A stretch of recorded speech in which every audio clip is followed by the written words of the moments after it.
Hey guys, what's going on? It's Eli, back with another review video, and once again, continuing on reviewing the Marvel films, and that's right, we've now come up to this one Marvel film, which means something X-Men, and it is, if not, one of the top best X-Men films, and how it's kind of it technically is like it's like the closing chapter of, the X-Men universe that all of us had grown up with, we've watched and such over the years, and with these X-Men characters and so on.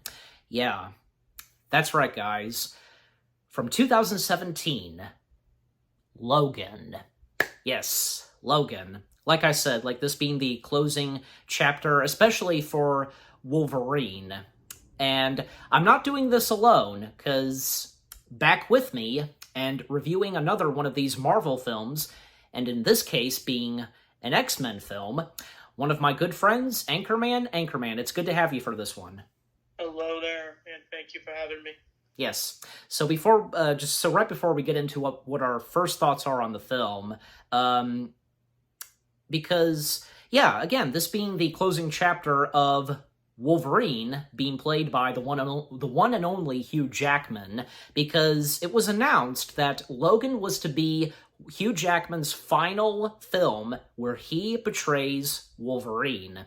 And not just him, but also another fellow X-Men co-star, being in this film, Sir Patrick Stewart, once again playing Charles Xavier, because Charles Xavier having a huge part in this film, and Patrick Stewart revealed, especially, I remember this because on the Graham Norton show, when Logan was going to be released, because Hugh Jackman and Patrick Stewart were on there, with the addition of Sir Ian McKellen, and musical artist Ed Sheeran, Patrick Stewart basically made the announcement that it's the end for him doing, these movies and playing Charles Xavier.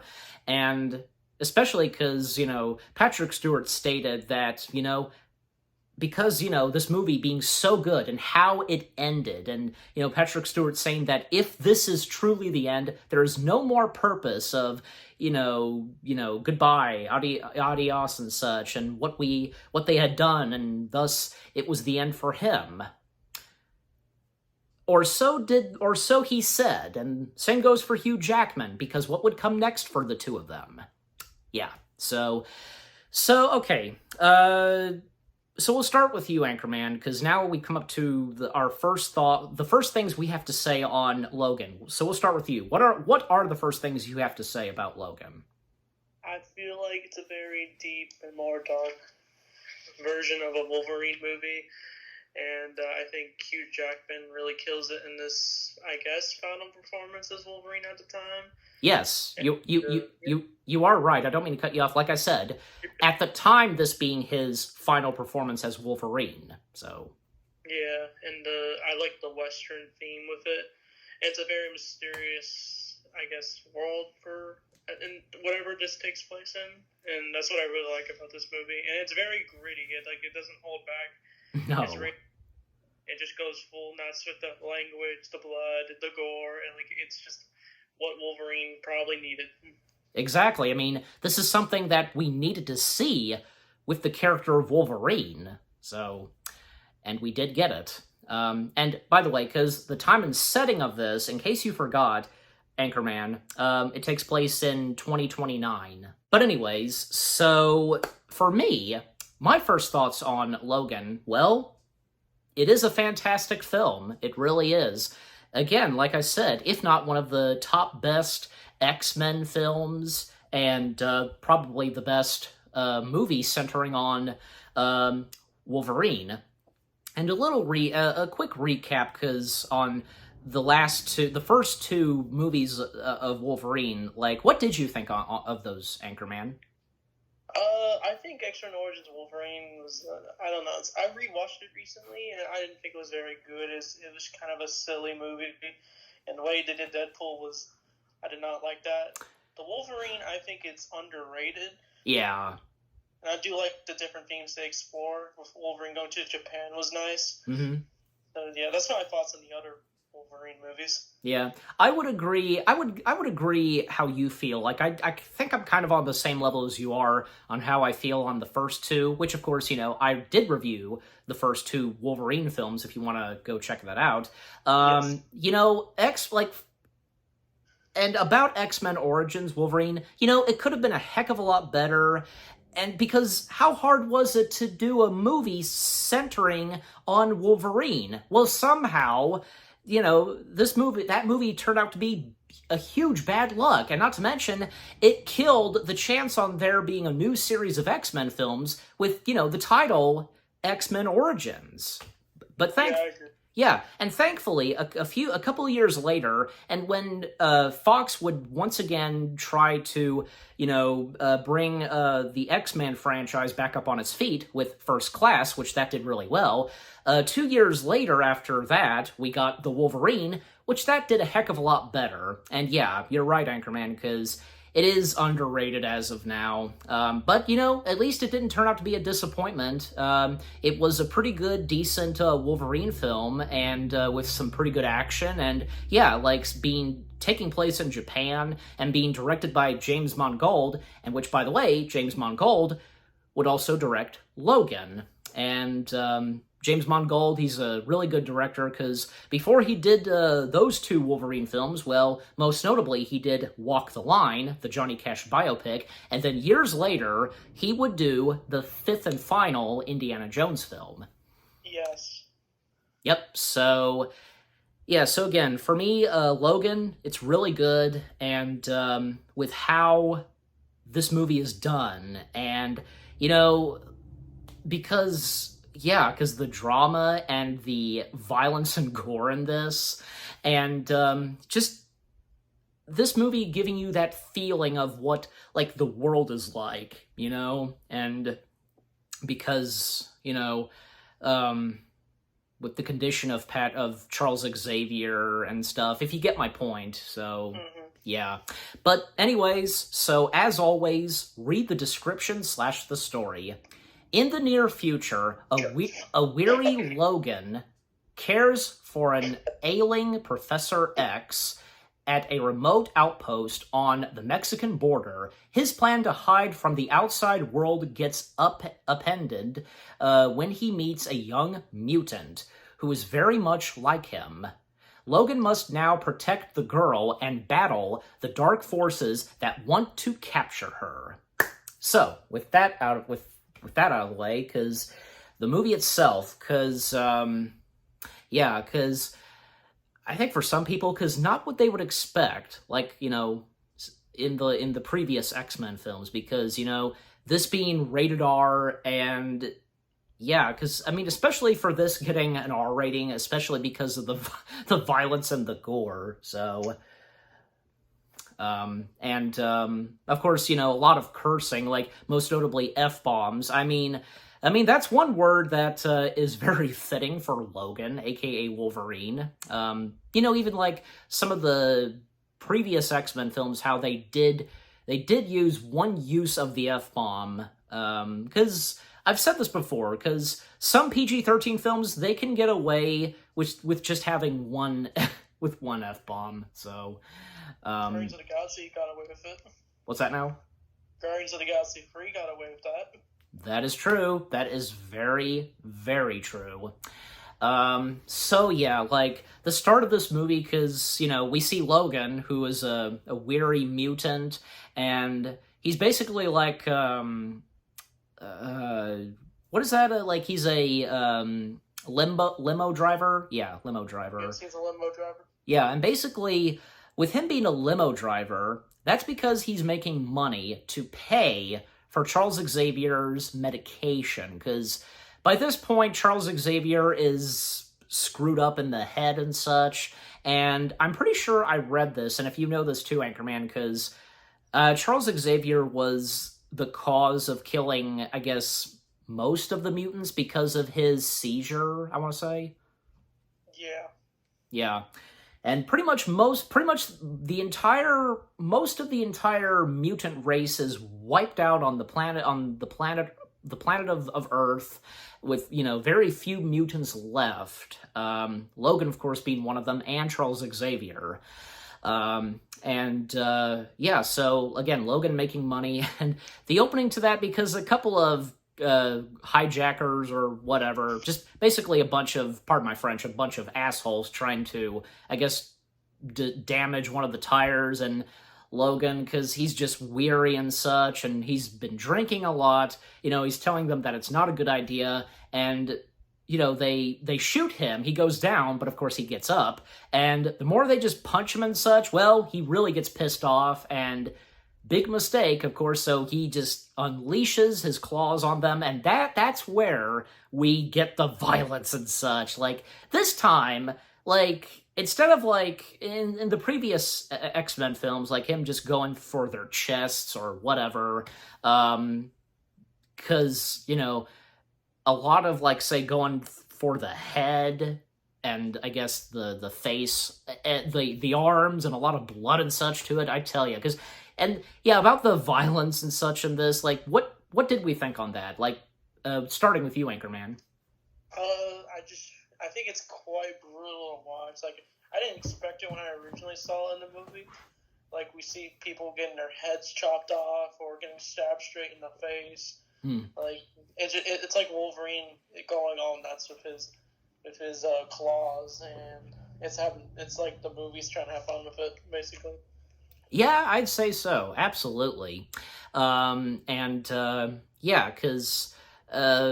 again, seeing Logan, be a limo for a lot of people, like car service and such. And at one point, because he brings, a family to a funeral, and it's a rainy day, and this woman, and with a child, is begging for Logan's help.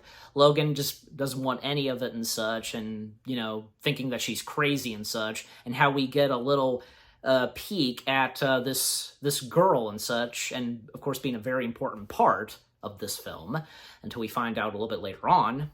And at this secret location that Logan goes to bring Charles Xavier's medication, we have another mutant, Caliban. Did I get that name right? You might have. Yeah, Caliban. I think Caliban, yeah. Caliban, in Logan, being played by Stephen Merchant.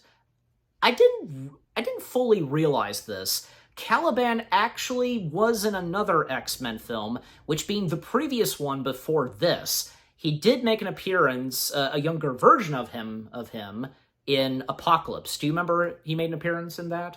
Yeah, I remember. He was, in the scene with Mystique and Nightcrawler. Exactly, yeah. And basically Caliban, who is, he is a mutant, but, he's an albino mutant. Mm-hmm. Yeah, and what he can do is track down mutants. I think so, yeah. Caliban in this, again, being played by Stephen Merchant, an older Caliban. He joined the good side of mutants as far as I remember, and how it was established in this, and helping out and looking after Charles along with Logan. And, well, we of course get the appearance of Charles, once again being played by Sir Patrick Stewart. And yeah, Charles is just out of it, and just him making a lot of, speeches and such, and how we do get to see, he's refusing to take his medication, and with a needle, and we see he starts to have a seizure, and just basically causing, I guess, almost the earth to shake and such, and everybody just standing still. But at least, Logan has the capability to, of course, still, move, and to give him his medication and such, and to calm him down from having this seizures. It's also funny that, because we hear Charles Xavier cursing as well, right? Don't you think? Yeah, he doesn't mind saying the F word in this movie. Yeah, you know what? Even when, later on the film, I mean, even though Charles did swear and say the F-bomb, because Charles told Logan at one point, language, Logan. Yeah. Uh-huh. Yep. So, and so anyways, so continuing, and later on, and to speed things up because, well, the bad guys. Let's come to the bad guys, the main villains. They're called, this group called, the, Reveres. I think I got that right. And, one of them who's, like, I guess, like, he's, like, the commander of these troops, we have, oh yeah, here it is. Pierce, being played by Boyd Holbrook, and he would go on to work with James Mangold, being in Indiana Jones 5, and, you know, funny enough, because in this and Indiana Jones 5, he plays two characters who are major assholes, so those kind of villains who are assholes and such, and golly, you just, like, makes you just want to punch him in the face, so, and Pierce, like, he, you know, he has, like, a cybernetic arm and such, and not a mutant, but basically, the Reveres, they basically, like, torture, you know, young mutants and such. I mean, do you remember that at all? Because... Yeah, they have, like, don't they have, like, I think they have, like, a chamber where they keep younger mutants, and they test on them, basically. Yeah, and make them their own weapons, I'm pretty sure. Yes. Yeah. And also, because the Doctor, and a part of the Reveres, Dr. Rice, being played by the one and only Richard E. Grant. Golly, because Richard E. Grant, he's played a lot of pretty good villains, and, like, he's just one of those actors that's played a lot of villains, but of course, you know, he's played good characters and so on. And Dr. Rice, even though he doesn't seem that threatening and such, he technically still is. So, yeah, just them experimenting and torturing these mutants, making weapons of their own, and even when, like, say, mutants have tried to escape, but of course, they failed. However, one mutant who was there, but was, saved, which being, Laura being played by Daphne Keane, and something about Laura that we don't know at first until a little bit later on. Well, Laura was, saved by, a nurse of the Reveres, Gabriella, being played by Elizabeth Rodriguez. And she's done a lot of acting, and, like, one thing I remember her, she is the voice of one of the sisters in Season 7 of The Clone Wars. One of them, she voices Rafa. I think, yeah, I got that right. So, yeah, so Gabriella took in Laura, and it seems like at first that, well, Laura is her daughter, but not really. Even, once again, Gabriella coming to Logan to ask for help and such. Logan still not having it at first until he really gets involved in this, and he has no choice. And, you know, Gabriella is asking Logan to drive them far away and such, to be safe and so on. And even, like, Gabriella offering Logan a lot of money and such. And, which, like I said, he does, of course, get involved and is planning to help them out. And even also, it is mentioned a couple times because, even Logan bringing this up to Charles, that they would get a boat and they would be out on the ocean. Do you remember that part? I think so. Yeah, that, because, of course, I had to mention that. And then, speed things up more, because when Logan comes back at this, motel that Gabriella and Laura are staying at, well, the door is kind of open, and Logan, suspecting something, and of course, he sees that Gabriella's sitting in a chair, and Gabriella was murdered, but there's no sign of Laura. And even, like, at times, like, Gabriella leaving messages for Logan later on. And sure enough, because when Logan comes back, basically because Caliban discovered in the back of the trunk of the limo that a backpack and a ball was there, and that turns out to be Laura's. And Laura basically snuck in the back of the limo and, you know, hitched a ride with Logan back to the secret location. And of course, Charles, being well aware of Laura and with what's going on, and, you know, being there for Laura and so on, speaking her language, and, yeah, just Logan still, because him being a grouch and such, as he usually is, and just is, I guess, like he's, you know, fed up in getting involved with this, and, even when Pierce showed up, and Pierce actually, because early on he gave Logan a card to, you know, call if there's any sign of Laura, which Logan never did call, and sure enough, Pierce, yeah, he was following Logan and found the secret location, and, yeah, and that's because, you know, Pierce confronting Logan, and at one point, because Pierce is knocked out, and Logan has Caliban take his body far away and such, and to text Logan, you know, and to keep him updated and such. But we'll come to you, Anchorman, because what do you have to say so far, where we're up to now? I think it, like, sets up, like, where Logan is forced to take care of Laura, even though he doesn't want to, and I think it just leads to a great start so far. Mm-hmm. Yeah.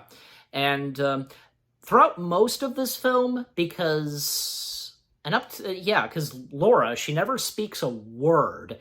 I mean, all she did throughout most of the film is just grunt and so on. But of course, eventually she does speak, but until we get to that. And so, yeah, Caliban, you know, disposing of Pierce, and, you know, was gonna text Logan, but, well, more trouble is coming because the rest of the Reveres are coming in, and Pierce is unconscious. You know, he's no longer unconscious or anything like that, and is basically has Caliban gun pointed, and, well, it's unfortunate for Caliban because now he's their prisoner and being forced to track them down. And, you know, when they get there, because Pierce and all the other troops, you know, confronting Logan, and all they want is Laura. And even when they go inside to look for her, well, one of them does find her, and what happens next is, well, Laura took care of that one troop, and by decapitating him. I tell you, because some shots where we see a couple of decapitated heads, like, do we have anything to say on that? It came out of nowhere when I saw it. Yeah, sometimes it can come out of nowhere. It's like you never know with the violence and such in this movie. So, yeah, so, with that, and, well, because, of course, Laura being a mutant, and what powers Laura has, just like Logan. She's just like Logan.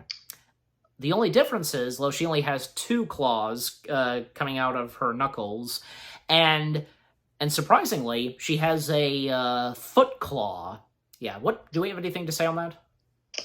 It's so, like, her powers is, like, similar how she is in the comics, and they're like 2 little daggers, which is what makes it unique, in my opinion. Yeah, wasn't the foot claw also in the comics too? I think so. Yeah, it obviously have to be, so, and I tell you, because, you know, Daphne King as Laura, she nails Laura. In fact, she fit the role of Laura like a glove, don't you think? I agree. She's very silent, and that's what makes her unique. Yep, and how... connect with her by just seeing her be so quiet with Logan, like you feel the connection between the two. I mean, there's no... it's not a problem when she does finally talk in the movie, is there? No, I don't have an issue with that. Yeah, I mean, why would there be? Because, you know, of course she'd have to talk, so... Yeah. I will point this out, because, a couple of fun facts, as I usually do with these review videos. Originally, Sabretooth was considered to make an appearance and to help out Logan, and he would once again be played by Levi Schreiber. I think I did get his name right. Unfortunately, Sabretooth was cut out, you know, not to have too much mutants, and even Ian McKellen. Ian McKellen expressed interest in making an appearance in this movie, once again, of course, playing Eric. I'll be completely honest. Starting with me, I really think Sabretooth and Magneto, they would have been perfect additions being in Logan. I also think Jean Grey would have been a perfect fit in this too. I mean, if you recall in The Wolverine, because how Logan was having visions and dreams of Jean being there, what happens at the end of the movie, that would have been perfect. You know, and especially how it should have ended done, but until we get to the end. But yeah, what do you think, Anchorman, with what I've had to say? Like, you know, if this movie did have Magneto, Sabretooth, and if Jean would have been in it, and even if they considered, like, having Jean be in it. I wondered where Magneto was in this movie. That's the one question I had. And as for Sabretooth, I think he would have been perfect for this movie.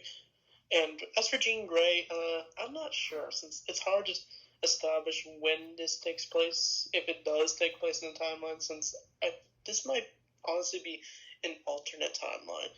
So I don't know if Jean Grey could make an appearance or not. And there's even this deleted scene where Charles says that Wolverine killed Jean Grey, so it kind of makes it confusing for me, in my opinion. Well, another thing is, like, in case you didn't know this, they established that, those who worked on Logan, they established that this does take place years after the events of Days of Future Past, and when everything is restored at the end of the film. Yeah. Yeah, so... It makes it more depressing, since that ended on a happy note, Days of Future Past. Yeah, what's that now, because about Days of Future Past?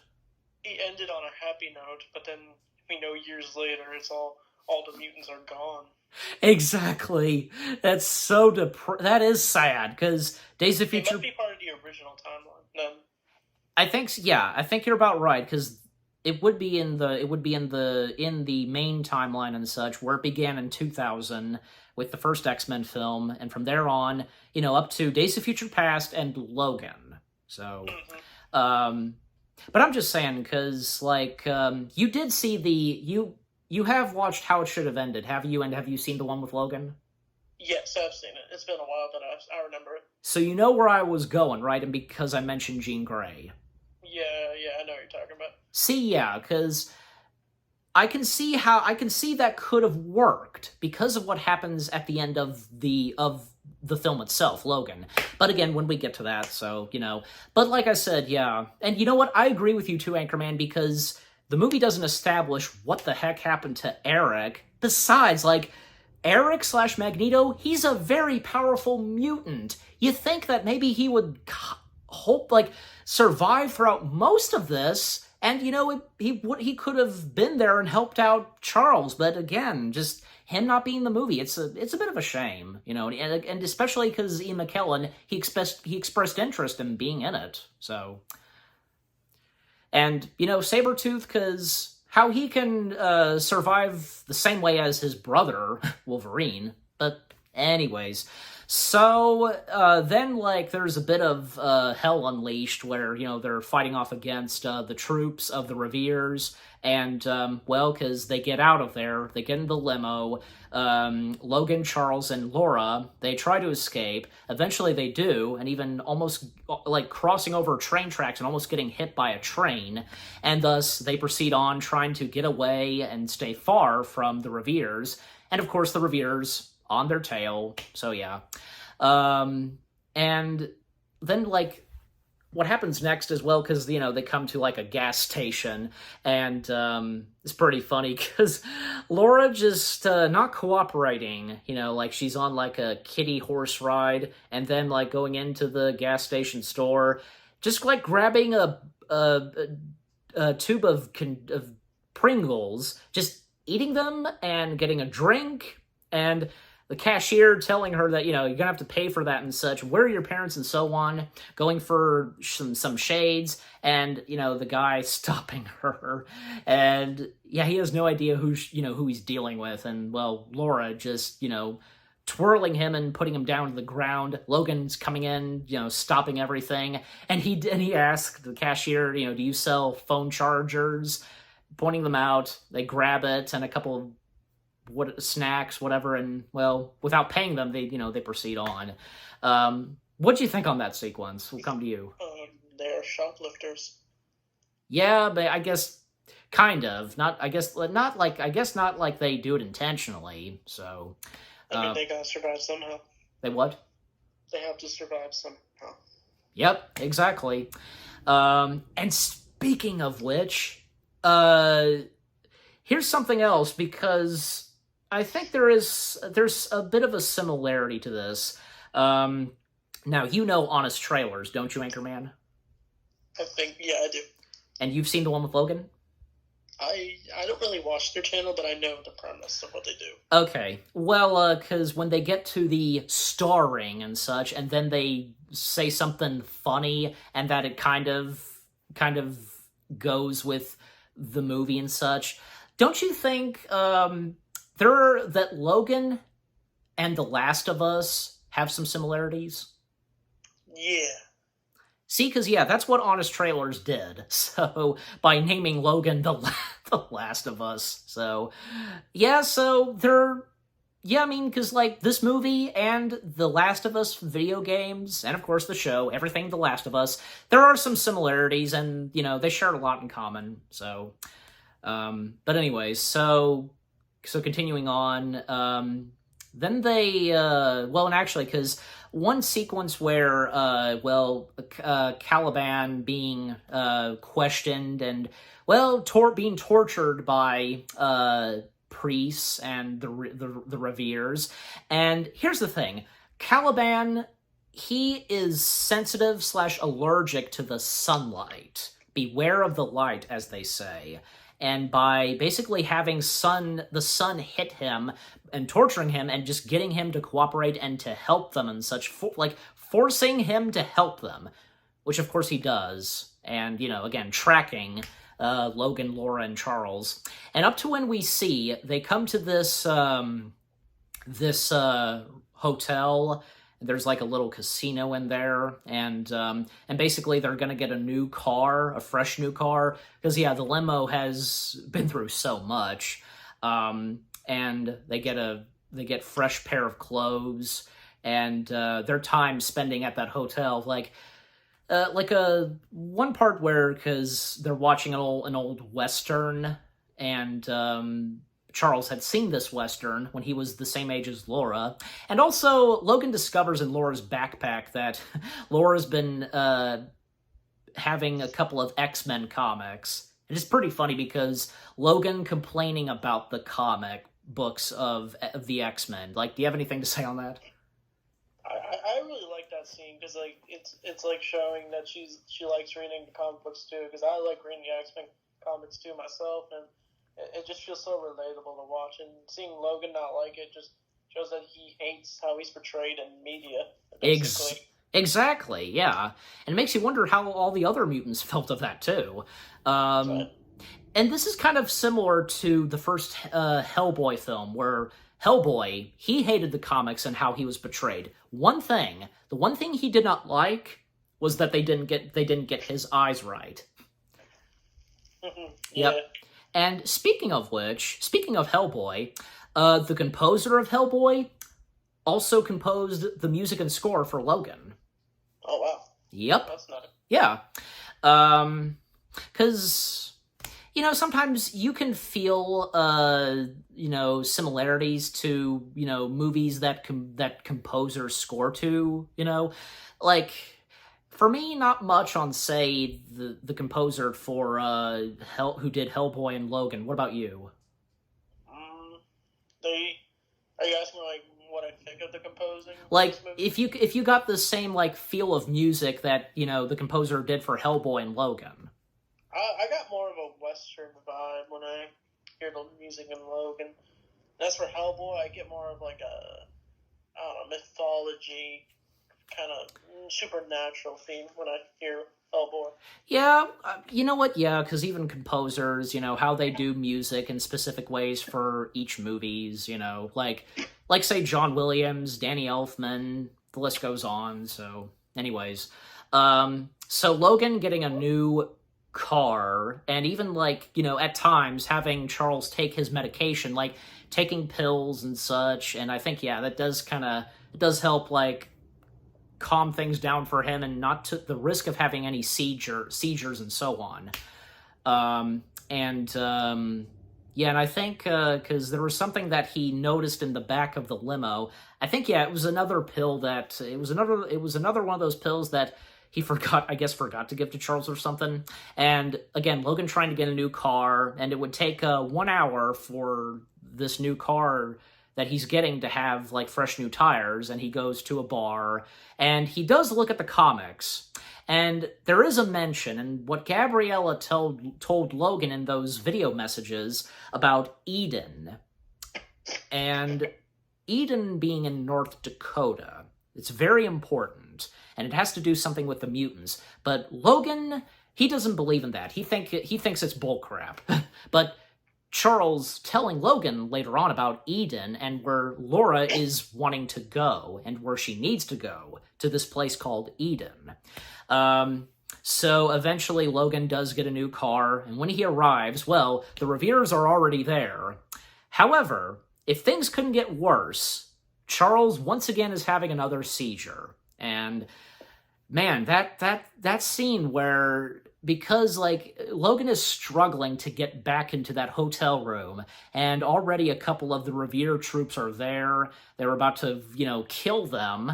And Logan, because of course he does kill them, and how the Revere troops are slowly like turning their eyes and so on. And golly, just still the brutal and violence to how he's killing them, like one through the head, one through the chin, one through like part of the face, like the eyes and such, and even like he did aim for them on a couple of them on, like the back of their bodies, like the chest or whatever. And of course, Laura handing Logan Charles's dose, to stop the seizures, which of course he successfully does so. And people just unconscious from what just happened and such. I do like that moment where, as they are getting out of the hotel and going through the casino, Charles just saying to everybody, "I'm so sorry," and yeah. What do you have to say on that sequence, Anchorman? Because with the seizure and everything that I've said. I like how Wolverine's like using his claws to like slowly climb the Charles and trying to stop him from this seizure. And it shows how worse Charles is getting in his state, and you just feel so. Exactly. I just feel so sorry for Charles. And if, like, the risk of how far these seizures go and how he could just probably destroy mankind, like, you wouldn't know what would happen. So they get out of there and they continue on. And apparently, because the time and setting of this film, there is automatic trucks, and because Logan commenting on them, effing auto trucks, and that's where Charles says, language, Logan. And at times, like, Laura's still, getting on Logan's nerves, like fiddling with the car door and so on, the lock and such. And what was it that you were going to say, Anchorman? I don't think I was going to say anything. Okay, just making sure. And then we come to, well, because of the auto trucks, and they can be kind of a pain in the road, we see this one family with a carriage of horses, those kind of vehicles carrying horses. Well, because of the auto trucks, it causes them to, kind of wreck almost, and, well, the horses are unleashed, and, because they're scattering, and, Logan, he wants to continue on, but Charles is telling him that they need to help. And a good moment for Charles, because him using his mind powers to get the horses to calm down, and thus they do. And, and Logan, of course, helping out. And the Munson family, they're this family who lives on a ranch, and, with those horses. Will Munson, being played by Eric LaSella, might have gotten that right. Catherine Munson, the wife, being played by Ellis Neal, and their son Nate, being played by Quincy Faust. I think I probably got that right. So Logan helping them out, and, then they offer them dinner and such, and Logan, he really wants to continue, but Charles insists that they stay for dinner, and thus they do, and they have a pretty good time there, especially for Charles. And it's nice that there are mentionings to with Charles and Logan when the X Mansion and the Xavier School was a thing. And, yeah, so that's nice.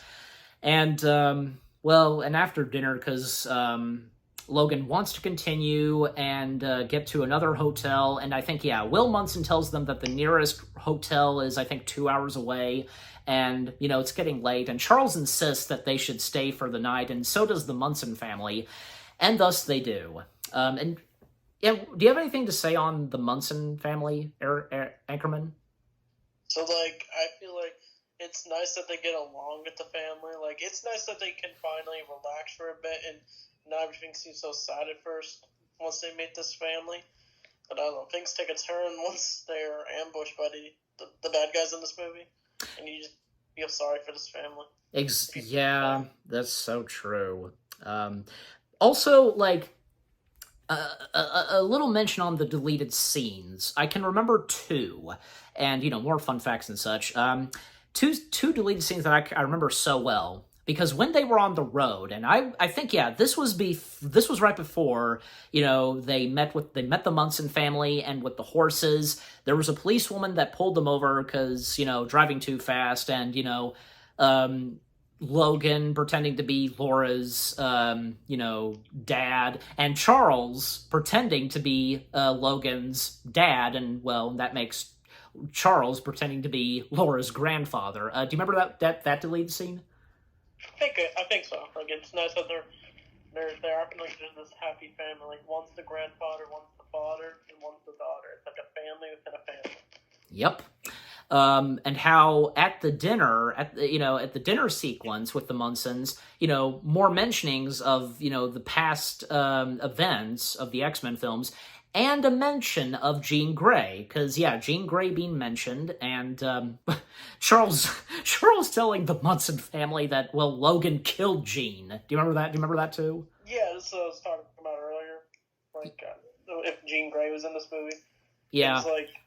It made me a little confused when it takes place in the timeline, but I'm gonna guess it probably does take place after the end of Days of Future Past, like you said. Yes, and I think, and I really say so, it does, and I think it was established. I remember hearing that because those who worked on Logan established to that, and not to confuse the audience, that Logan takes place years after Days of Future Past. So, yeah. And if that was not awkward, for Charles to bring that up to the Munson family about Jean Grey and Logan killing Jean Grey and such, I can kind of see, why that would be deleted, so cut from the film, that is.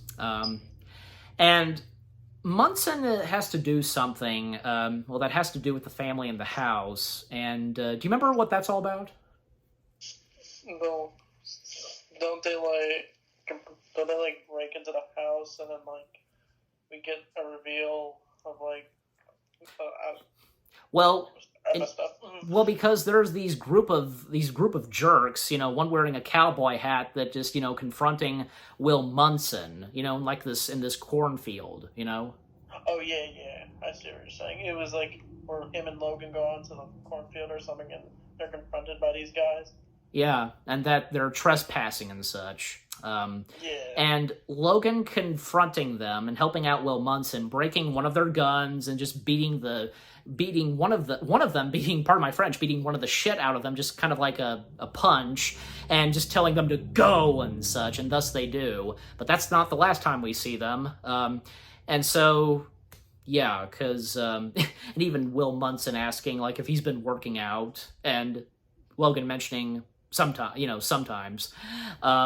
And a nice moment where, because Logan put Charles to bed, and this is before he went out with Will to the cornfield, Charles telling Logan, because tonight had been the best night of his life, and because of what happened, and him telling Logan about where Laura is going, which being Eden, and to her, it is such a place. But to Logan, for a little while, it's not until they arrive there, and Logan, of course, sees it.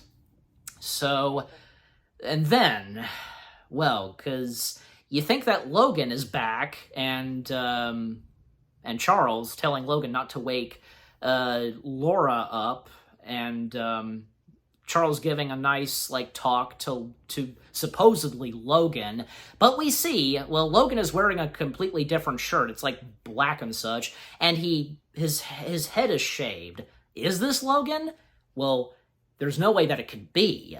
And what happens next is, and this was a shocking moment, this mutant that looks like Logan, even though it's not, murders and stabs Charles. Anything to say on that? That was shocking when I saw it. I was like, whoa, they're killing Professor X off, and the way he kills him, it was just brutal. He just goes for it, straight in the chest, like killing this old man who's been through a lot. And it's bad. And the fact that Charles has died, and by Logan, had died twice. Yes, he has. Yeah, it's like, not again! This is not again to poor Charles, like the best character and so on. This mentor and whatever, just those kind of characters you hate to see get killed. Yeah, so then of course, all hell breaks loose in the Munson house. Laura going after this mutant that looks like Logan, but it turns out this mutant is named X-24, coming straight from the Reveres, and of course Hugh Jackman plays the clone mutant. I'd say he pretty much is a clone of Logan, a mutant clone. Yeah, pretty much. And again, him being called X-24, Laura attacking X-24, but unfortunately, because X-24 tying up Laura, caging her and such, to her wrists and so on, and the Munson family trying to confront. I think I guess they think it's still Logan. I mean, besides, like, how quick would it be for him to change shirts and to completely shave and so on, and it's unfortunate because the Munson family getting killed, starting with the son and the mother / the wife, and when they return, Logan and Will, because Will coming in the house first, and he can hear what's going on, and unfortunately he got stabbed by X-24, and Logan coming in, and he's seeing a duplicate of him right in front of him, and he's just completely shocked. And then he goes upstairs to see Charles, to check on him, and he can see that he is stabbed. And, oh, that was such a gut-wrenching moment where, because he's telling Charles, it wasn't me. Do you have anything to say on that? It's sad because he's trying to convince Charles that it's not him. Of course, yeah. He's, carrying him, and then it looks like it's already too late for Charles. I know. And, the last words that Charles says, it's about, the boat that Logan was planning to get for them to, be out in the ocean, and thus that Charles once again dies. That's unfortunate. Yeah. And once again, those jerks that were confronting Will and Logan, they return once again, and, well, things go wrong, especially for, the Reveres and for Dr. Rice. Because, we did get to see Dr. Rice finally, and him consulting and, talking with Caliban. But, of course, Caliban knows, of course, he's not a good person and such. Dr. Rice, he freaks out because, well, X-24, is confronted by those jerks, as I'm calling them. They think it is Logan, but of course it's not. And because they mess with X-24, well, X-24 gives them hell and just murdering them, decapitating one of their heads, and Dr. Rice, it's getting out of hand, and Dr. Rice just, well, he didn't want X-24 to kill them and such, so yeah. And X-24, he dropped Laura, and, well, because, X-24 did finish them. And a good part on Caliban's part, because, I guess, what, he knew one way or another he was not going to make it, and what he did was he grabbed a couple of grenades, he set them off and telling them, beware of the light, saying it back to them, like, it's their taste of beware the light, and thus an explosion, and some of them, including Caliban, get killed from the explosion, all except for Pierce and Dr. Rice. Like, do you have anything to say on that, Caliban's sacrifice? It's quite a crazy sacrifice. It sure is, yeah, it definitely is. And Logan taking on X-24, and successfully, defeating him. Even Will Munson helped out and, rammed X-24, just, wounding him and knocking him out, basically. And there was a moment where Will was gonna, shoot at Logan. Like, shouldn't he know that, of course, that was not Logan? Like, do you have anything to say on that? I honestly, when I saw him, try to shoot Logan, I just thought, and you don't want to root for this guy to be a bad guy, and it just sucks. His entire family was killed, and now he gets brutally murdered, and he doesn't even know which Logan is which makes it even more excited to watch. That's true. Well, I think he should know because, Logan is still the same as he saw him, that white shirt and having hair, which in this case, X-24 having a different shirt and cleanly shaved, to best put at it. But yeah, I don't, fortunately, because Will, he does die, and that's unfortunate. The entire Munson family getting killed, even the son, I tell you. Even a really nice moment where, Laura was interested in, the music that Nate was listening to, and Nate offered it to her, and which she did get to keep after he was killed, so... And thus they get out of there, and with Charles' body being in the back of the car, and we do see that, Logan burying Charles, and can't find a grip to give a speech and such, because how heartbroken he is that he once again lost Charles. Does that sound about right? Yeah, that sounds about right. Yeah. And unfortunately, because when about to get back in the car, Logan trying to start up the car, the truck that is, and it's not starting. And a moment where Logan just freaks out and just smacks the truck with a shovel that he used to bury Charles, saying the F-bomb. It's understandable. And then we see Logan pass out. And good on Laura, because Logan being taken into a small doctor's office and such, and of course Logan is better for now. And that's another thing, because we didn't fully talk about this. What happens with Logan in this movie, he's just not really doing that well. A lot of alcoholism, and how he is slowly, being wounded as he does. The healing powers, there's not that much healing powers for him. And how he is sick and coughing a lot. Do you have anything to say on that? It's tragic because, he's this sad, depressed Wolverine, and his adamantium's just poisoning him, and he's basically slowly dying. Yep. It makes it more tragic for the character. Absolutely. Yep. And so, because, Logan getting out of the doctor's office, he's all right for now, and they have a new vehicle, Logan and Laura, and by this point, Laura finally talks. And, Logan just, you can talk, and so on. And then Laura just telling Logan a bunch of names, Joanna, Gideon, Rebecca, and so on, Richter, Bobby, and she tells him about the location of Eden in North Dakota, and Logan telling Laura that there's no such place, and North Dakota being a 2-hour drive and such, and telling her that he is effed up, screwed up, etc., and he's not going to take her there, but Laura's not having it, just kind of punching him and such on the arm and just repeating the names. And finally Logan gives in and, fine, I'll take you there, like, take you to effing Fantasyland, or however he says it. So and as they proceed on, because, well, Logan by this point is getting really tired, and Laura just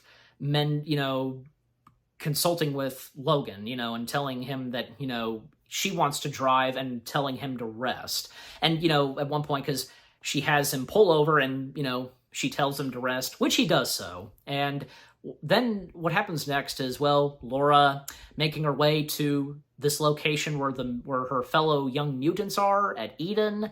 Logan waking up, there's no sign of Laura up until he sees, and she can hear Laura calling for him, and he sees that, well, it does exist. Eden does exist, and we see all these other young mutants that escaped, like Laura, and so on. Anything to say on that so far? With like, it's like Laura found her own place. Like, she found a group of people she can relate to. Yeah. And they're willing to support and help Logan. Exactly. Yeah. And once again, because Logan passes out, and they help get Logan up there, and that own kind, like a certain kind of elevator, whatever, and attending to Logan and such, and all the other mutants. Let's see, because Richter being played by Jason Genao, I think that sounds about right. Rebecca being played by Hannah Westerfield. Bobby being played by Bryant Tardy. Charlotte being played by Ashlyn Castellano, if I'm even getting that right.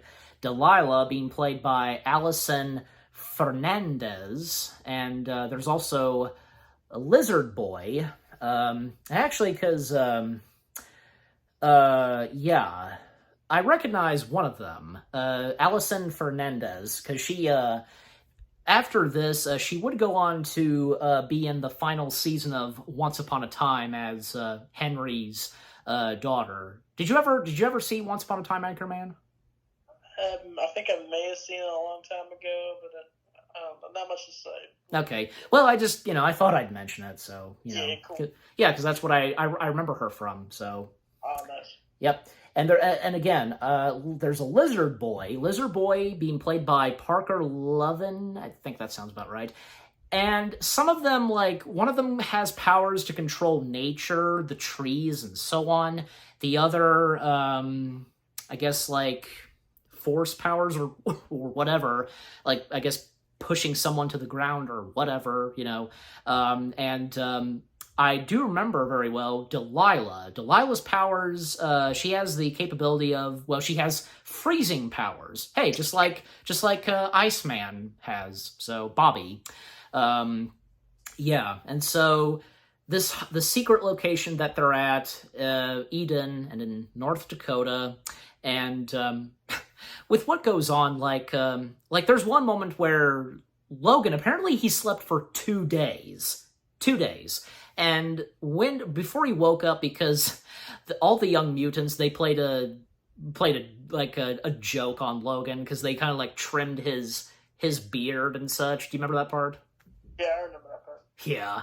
And Logan waking up to that, and it's not funny and such.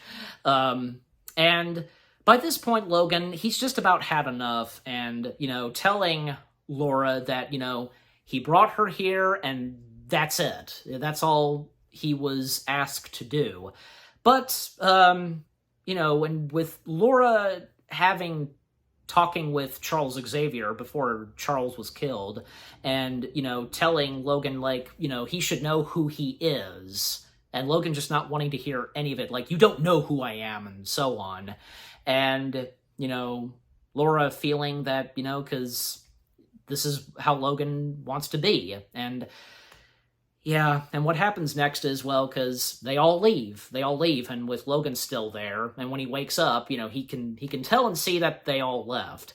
But sure enough, he can see, and there was also a couple of drones that were flying, obviously from the Revere, and they can see, they can see and what's going on, and where the young mutants are. And Logan, of course, finding out, and he can see because where the young mutants are, and how the Revere is getting close to them, and Logan of course knows what to do. Go after them and help the young mutants. And of course we see as Logan is running there, and there was a medicine that he was supposed to take but not use a lot of it. Do you remember that? So it's where he doesn't use like a serum that help boost his powers a little, but if he uses too much it will just make them worse or something. Yeah, that's right. Yeah, and how it'll just I guess drain out of him. I think that's the best way to put at it. Yeah. So thus, the Revere's chasing after them, and some of the young mutants taking them down, like Delilah using her freezing powers to break off one of the Revere troops' arms, and one of them, I'm pretty sure it's Rebecca that has the power of controlling the nature and such. By doing so, just throwing a lot of twigs and mulch, whatever, at them, just basically in their eyes and such, and until one of them just explodes. Do you remember that part? I think so. They're all fighting the soldiers, and then they just keep using their powers to brutally kill them. Yes. Boy, because this movie, Logan sure does have a lot of fun with the violence and such in this. Oh, yeah, absolutely. And of course, Logan taking that serum, because he used a lot of it, and because him, of course, as he famously does, and running and charging at the Revere troops. Another fun fact, there is a clip of this, I think I've seen this, on YouTube, I think also on Facebook and TikTok, where we can see, someone was recording Hugh Jackman recording all the grunts and shouting of Logan for that scene where he's running through the forest. It's pretty funny, and how when he finishes, he just, calmly says, hi to the camera. So, I don't know, did you see that clip, Anchorman? Yeah, I think so. Yeah, Hugh Jackman do a big voiceover for it. Exactly, yeah, because sometimes actors coming in and, recording, so, yeah. So then that was pretty funny. So I thought I'd mention that. And so, yeah, and up until, because, we once again see Dr. Rice and Pierce. Pierce has Richter, Richter, who's technically the leader of the Young Mutants, and Richter is held hostage by Pierce at gunpoint, and, confronting Logan and such, and also Dr. Rice. And Dr. Rice and Logan meeting for the first time, and the last time, and Dr. Rice convincing Logan about, the whole thing of mutants and so on. Of course, Logan, of course, is not having any of it, and he freaking shoots him with a gun. And that's it for Rice. He was shot right at the neck. Anything on that? Brutal. Yeah. Dr. Rice gets killed instantly. So that's it for Dr. Rice. And of course, all the other young mutants, just Logan and Laura, they take on the Revere troops.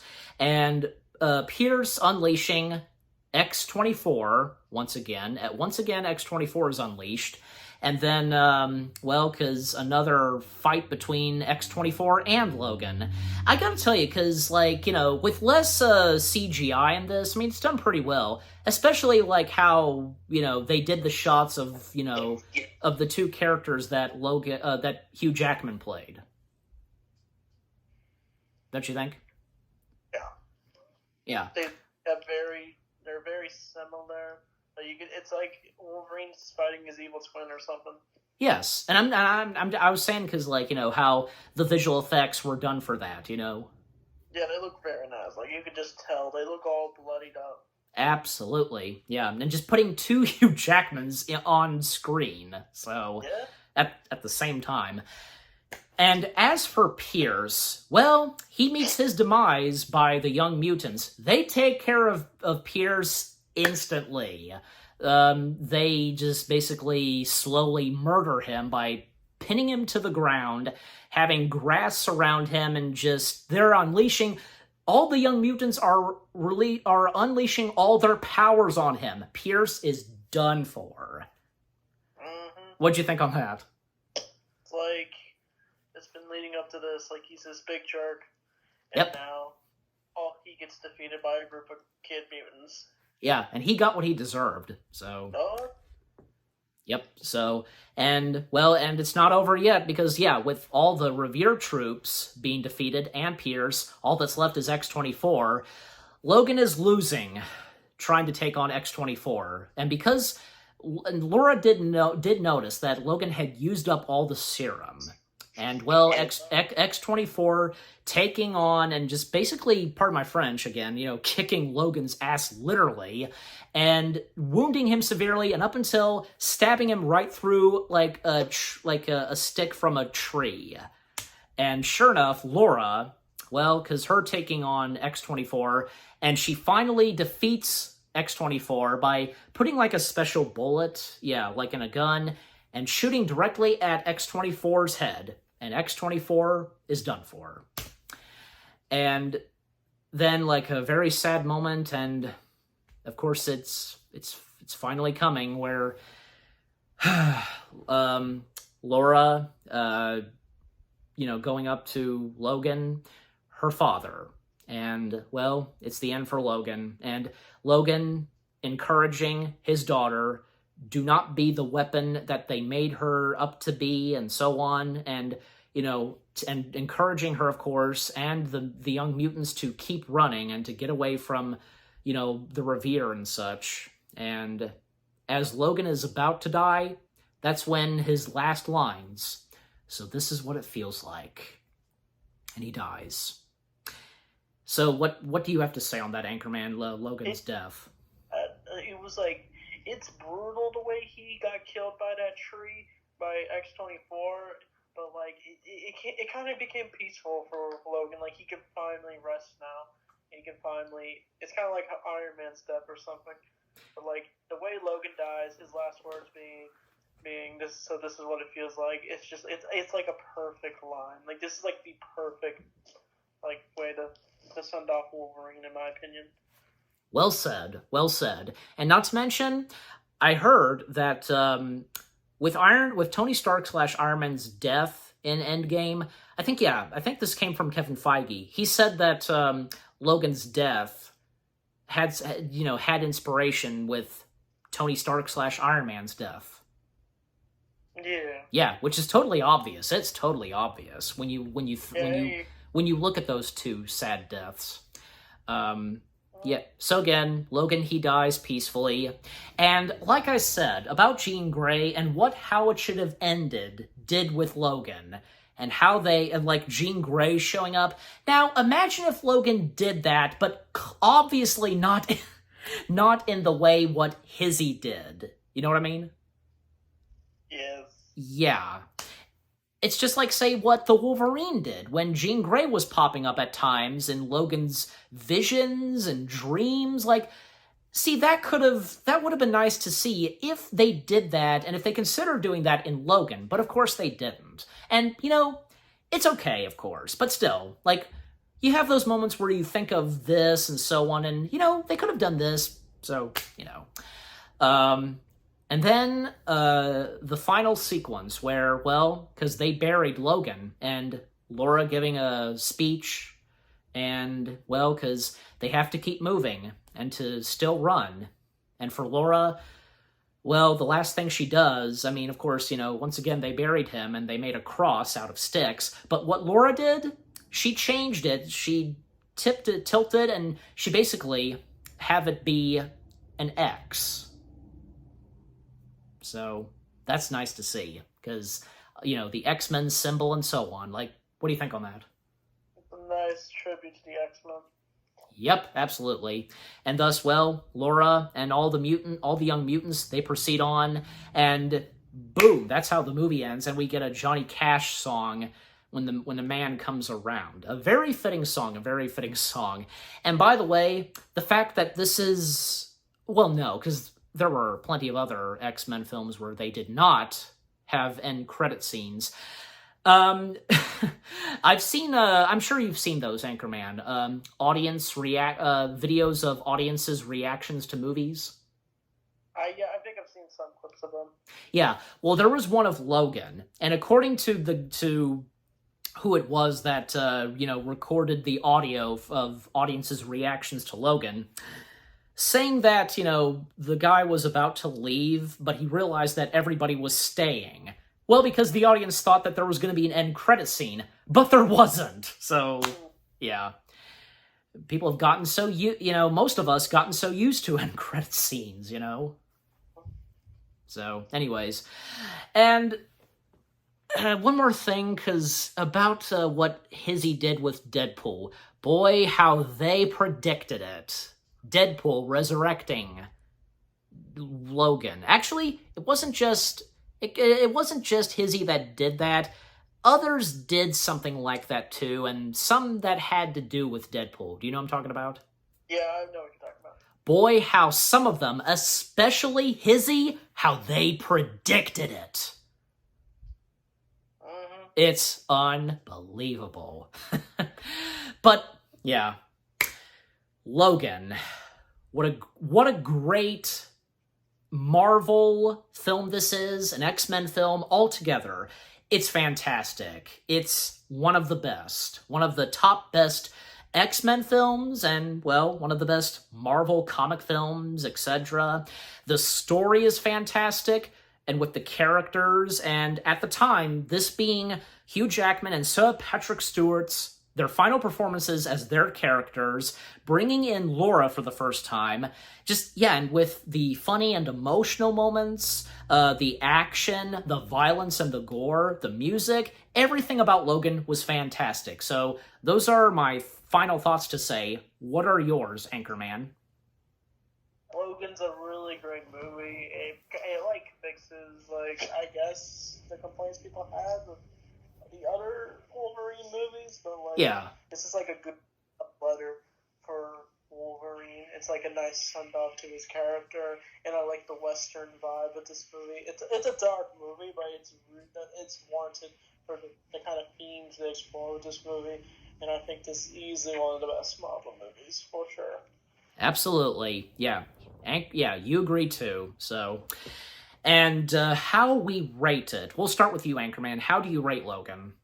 Like a 9, maybe 10 or 8. It's between those three. Honestly, I'll give it a 9. 9 out of 10 stars? Yeah. Okay. And as for me, well, I'm the opposite of you, Anchorman. I'm giving Logan 10 out of 10 stars. Yes. I'll take that back. I'll give it a 10. Okay, so for both of us, 10 out of 10 stars for Logan.